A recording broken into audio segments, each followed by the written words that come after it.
വരെ പശ്ചിമേഷ്യയിലെ സംഭവഗതികൾ ചർച്ച ചെയ്യുമ്പോൾ അൽ ബൈത്തൂൻ മേഖലയിൽ നിന്ന് ഇസ്രായേലി സേന പിന്മാറുന്നതായി റിപ്പോർട്ടുകൾ വരുന്നുണ്ട്. കഴിഞ്ഞ ദിവസം ഹമാസിന്റെ വലിയ ആക്രമണമാണ് ഈ അൽ ബൈത്തൂൻ മേഖലയിൽ ഇസ്രായേലി സൈനികർക്ക് നേരെ ഉണ്ടായത്. അതുകൊണ്ട് ഇസ്രായേലി സൈന്യം ഇപ്പോൾ തന്ത്രപരമായി തന്നെ ആ മേഖലയിൽ നിന്ന് ബാരക്കുകളിലേക്ക് മാറി ഇസ്രായേലി സേനയെ പിൻവലിച്ചു എന്ന വാർത്ത ഇസ്രായേലി മാധ്യമങ്ങൾ തന്നെ റിപ്പോർട്ട് ചെയ്യുന്നുണ്ട്. കഴിഞ്ഞ ദിവസം ഉണ്ടായ ആക്രമണത്തിൽ ഒരു ഇസ്രായേലി സൈനികൻ കൊല ചെയ്യപ്പെടുകയും 11 പേർക്ക് ഗുരുതരമായി പരിക്കേൽക്കുകയും ചെയ്തിരുന്നു. 4 സൈനികരെ ഹമാസിന്റെ പോരാളികൾ തട്ടിക്കൊണ്ടുപോയി എന്നാണ് പറയുന്നത്. പക്ഷെ അതുമായി ബന്ധപ്പെട്ട് സ്ഥിരീകരണമൊന്നും ഇസ്രായേലിന്റെ ഭാഗത്തു നിന്നുണ്ടാകുന്നില്ല. അന്തർദേശീയ മാധ്യമങ്ങളും ചില ഇസ്രായേലി മാധ്യമങ്ങളുമൊക്കെ 4 ഇസ്രായേലി സൈനികർ ഹമാസിന്റെ പിടിയിലാണ് എന്ന രീതിയിൽ റിപ്പോർട്ട് ചെയ്യുകയാണ്. എന്തായാലും ഇതുമായി ബന്ധപ്പെട്ട് വലിയ കോലാഹലങ്ങളാണ് ഇസ്രായേൽ ഉണ്ടാകുന്നത്.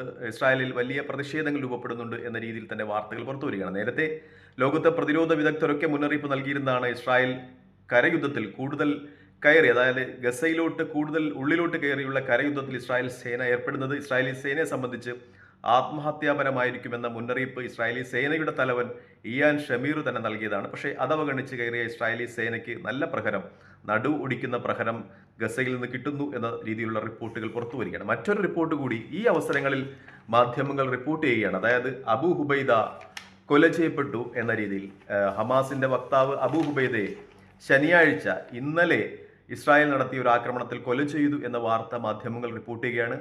അദ്ദേഹം താമസിച്ചിരുന്ന അപ്പാർട്ട്മെന്റിലേക്ക് ഇസ്രായേലി സേനയുടെ വ്യോമാക്രമണം കഴിഞ്ഞ ദിവസം ഉണ്ടായി. അതിൽ 11 പേർ കൊല ചെയ്യപ്പെട്ടു. അദ്ദേഹത്തിന്റെ ഭാര്യയും മക്കളും ഉൾപ്പെടെ കൊല ചെയ്യപ്പെട്ടു എന്ന വാർത്ത സ്ഥിരീകരിക്കപ്പെട്ടിട്ടുണ്ട്. പക്ഷേ അബു ഹുബൈദയുടെ മരണം സ്ഥിരീകരിക്കപ്പെട്ടില്ല. പക്ഷേ സയനിസ്റ്റ് പ്രൊഫൈലുകളും ഇസ്രായേലിലെ ചില മാധ്യമങ്ങളും ഈ മരണം ആഘോഷിക്കുന്നുണ്ട്. അബു ഹുബൈദ കൊല ചെയ്യപ്പെട്ടു എന്ന രീതിയിൽ ആഘോഷിക്കുന്നുണ്ട് എന്ന വാർത്ത ഈ നിമിഷത്തിൽ മാധ്യമങ്ങൾ ചർച്ച ചെയ്യുന്നുണ്ട്. ഇതുമായി ബന്ധപ്പെട്ട സ്ഥിരീകരണം ലഭിക്കേണ്ടത് ഹമാസിന്റെ ഭാഗത്തു നിന്നും IDF-ന്റെ ഭാഗത്തു നിന്നുമാണ്. പക്ഷേ അവരുടെ ഭാഗത്തു നിന്നൊരു സ്ഥിരീകരണം ലഭിക്കുന്നില്ല. പക്ഷേ ഇസ്രായേലിലെ ചില മാധ്യമങ്ങളും സോഷ്യൽ മീഡിയ പ്രൊഫൈലുകളും ഒക്കെ അബു ഉബൈദ മരിച്ചു എന്ന പേരിൽ വാർത്തകൾ കൊടുക്കുന്നുണ്ട്. അതുമായി ബന്ധപ്പെട്ട സ്ഥിരീകരണങ്ങൾ ലഭിക്കുന്നില്ല. ഇസ്രായേൽ അൽ ബൈത്തൂൻ മേഖലയിൽ തങ്ങൾക്കെതിരെയുണ്ടായ ആക്രമണത്തിന് അതിന് നേതൃത്വം കൊടുത്ത അബു ഉബൈദയെ കൊല ചെയ്തു എന്ന വാർത്തയും ഈ അവസരത്തിൽ പ്രചരിക്കുന്നുണ്ട്. കാരണം അബു ഉബൈദയുടേതായി അവസാനം വന്ന ഒരു പ്രസ്താവന എന്ന് പറയുന്നത് ഇസ്രായേൽ സേനയ്ക്ക് ഗസയിലോട്ട് കടന്നു കയറാൻ കഴിയില്ല, ഗസയിൽ കടന്നു കയറിയാൽ ഇസ്രായേൽ സേനയ്ക്ക് വലിയ വില കൊടുക്കേണ്ടി വരും എന്ന രീതിയിലായിരുന്നു. ഇപ്പോൾ അബു ഉബൈദ കൊല ചെയ്യപ്പെട്ടു എന്ന വാർത്ത ഇസ്രായേലി മാധ്യമങ്ങളിൽ ഒരു വിഭാഗം മാധ്യമങ്ങൾ പ്രസിദ്ധീകരിക്കുന്നു എന്ന വാർത്ത തന്നെ നിറഞ്ഞു നിൽക്കുന്നുണ്ട്. മറ്റൊന്ന്, ഈ ഗസയിലെ പോരാട്ടങ്ങൾ അത് ലോകത്തിന്റെ ശ്രദ്ധ പിടിച്ചു പറ്റുന്ന ഒന്നാണ്. കാരണം ഗസയിലെ നിവാസികൾക്ക്, പോരാളി സംഘടനകൾക്ക് ഇപ്പോഴും എങ്ങനെ കൃത്യമായിട്ട് ഇസ്രായേലി സേനയെ ആക്രമിക്കുവാൻ കഴിയുന്നു, പെട്ടെന്ന് ഒരു നിമിഷത്തിൽ കടന്നു വന്ന് ഇസ്രായേലിലെ ടാങ്കുകൾക്ക് നേരെ ആക്രമണം ഉതിർക്കുവാൻ കഴിയുന്നു, ആ ടാങ്കുകളിൽ സ്ഫോടക വസ്തുക്കൾ നിക്ഷേപിച്ച് ഓടി ഒളിക്കുവാൻ കഴിയുന്നു എന്നൊക്കെയുള്ള വലിയ ചർച്ചകൾ വരികയാണ്. കാരണം ഗസയിൽ ഏകദേശം മുഴുവനായി തന്നെ ഇസ്രായേലിന്റെ ചാര വലയത്തിൽ അകപ്പെട്ട് കഴിഞ്ഞു.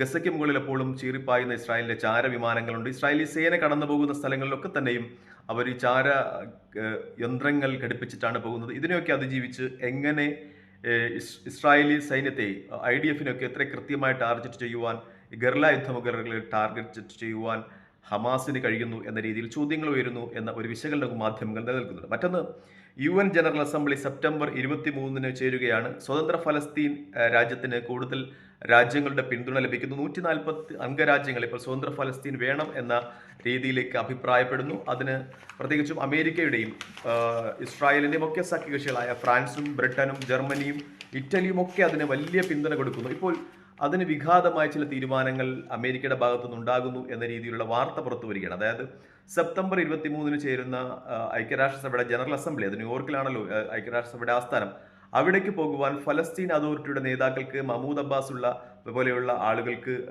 ഫലസ്തീന്റെ പ്രമുഖരായ രാഷ്ട്രീയ നേതാക്കൾക്ക് അമേരിക്ക വിസ നിഷേധിക്കുന്നു എന്ന വാർത്ത ഇപ്പോൾ ചർച്ച ചെയ്യപ്പെടുകയാണ്. എന്തർത്ഥത്തിലാണ് ഇങ്ങനെ വിസ നിഷേധിക്കുന്നതെന്ന് അറിയില്ല. കാരണം ഐക്യരാഷ്ട്രസഭയുടെ അത്രയും വലിയ ഒരു ജനറൽ മീറ്റിംഗിൽ പങ്കെടുക്കുവാൻ ഫലസ്തീൻ സ്വതന്ത്ര രാഷ്ട്രം എന്ന യാഥാർത്ഥ്യം കൂടുതൽ അടുത്തു വരികയെ അതിന്റെ നേതാക്കന്മാർക്ക് അമേരിക്ക ഇപ്പോൾ വിസ നിഷേധിക്കുന്നു എന്ന വാർത്ത വലിയ പ്രാധാന്യത്തോടെ തന്നെ ചർച്ച ചെയ്യുകയാണ്.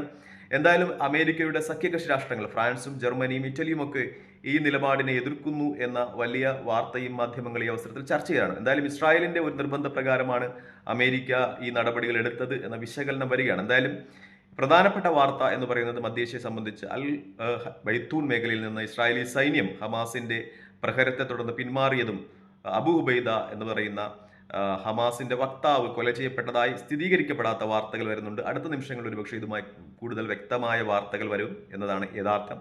തൽക്കാലം ഈ വീഡിയോയുമായി ഇവിടെ വാങ്ങിയാണ്. മറ്റു വീഡിയോയുമായി കാണുന്നവരെ നന്ദി, നമസ്കാരം, ജയ് ഹിന്ദ്.